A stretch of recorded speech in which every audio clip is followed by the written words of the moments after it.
నమస్తే, నేను డాక్టర్ రమాదేవి. గర్భం వచ్చిన తర్వాత మనం జాగ్రత్తలు తీసుకుంటుంటాం.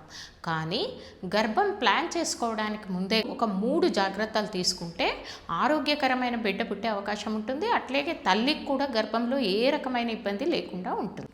మొట్టమొదటిది, ముందుగా మీరు కొన్ని పరీక్షలు చేసుకోవాలా. పెద్ద పెద్ద పరీక్షలు కాదు, చాలా చిన్న పరీక్షలు అవి. బీపీ ఏదన్నా ఉందేమో చెక్ చేసుకోవాలి. ఒక్కొక్కసారి కొద్దిగా బీపీ ఉంటుంది, అంటే 140 అట్లా ఉందనుకోండి, మీరు కొన్ని జాగ్రత్తలు తీసుకొని లైఫ్ స్టైల్ మార్చుకుంటే బీపీ తగ్గిపోతుంది. థైరాయిడ్, కొంతమందికి అసలు థైరాయిడ్ ఉందని కూడా తెలియదు. మీరు థైరాయిడ్ కనుక చెక్ చేసుకుంటే కొద్దిగా థైరాయిడ్ లెవెల్ కొద్దిగా ఎక్కువ ఉన్నా తక్కువ ఉన్నా కూడా ముందు మీరు న్యాచురల్గానే తగ్గించుకునే అవకాశం ఉంటుంది. అది కూడా మీరు చూసుకోవాలా. మూడోది, షుగర్ పరీక్ష చేసుకోవాలి. షుగర్ పరీక్ష ఎందుకంటే కొంతమందిలో ప్రీ డయాబెటిక్ ఉండే అవకాశం ఉంటుంది.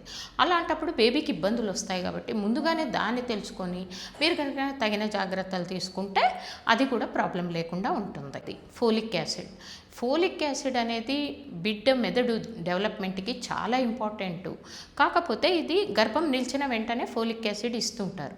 కానీ ముందుగా ఒక 3 నెలల ముందుగానే మీరు తీసుకోవడం వలన ఇంకా బిడ్డ ఆరోగ్యంగా పుట్టే అవకాశం ఉంటుంది. కాబట్టి ఈ ఫోలిక్ యాసిడ్ డాక్టర్ సలహాతో మీరు తీసుకోవడం మంచిది. ఇక మూడవది చాలా ఇంపార్టెంట్ అయింది, బరువు అదుపులో పెట్టుకోవడం. అంటే ఎక్కువ బరువు ఉండకూడదు, తక్కువ బరువు ఉండకూడదు.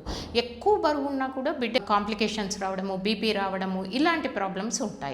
తక్కువ బరువు ఉంటే కూడా బిడ్డ తక్కువ వెయిట్తో పుట్టే అవకాశం ఉంటుంది. కాబట్టి తక్కువ బరువు ఉంటే మీరు సరైన ఆహారం తీసుకొని కరెక్ట్ బరువుకు రావడం, ఎక్కువ బరువు ఉంటే ఎక్సర్సైజులు చేసుకోవడము, డైటింగ్ చేయడం వలన తగ్గడము, ఇలాంటివి చేసుకోవడం వలన కూడా మీకు ఆరోగ్యకరమైన బిడ్డ పుట్టే అవకాశం ఉంటుంది. కాబట్టి మీరు ఈ చిన్న 3 జాగ్రత్తలు పాటించండి.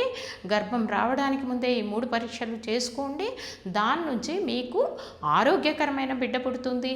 మీకు గర్భంలో షుగర్ రావడం కానీ, బీపీ రావడం కానీ ఇలాంటివి ఏవి ఉండవు. నార్మల్ డెలివరీ కూడా అవుతుంది.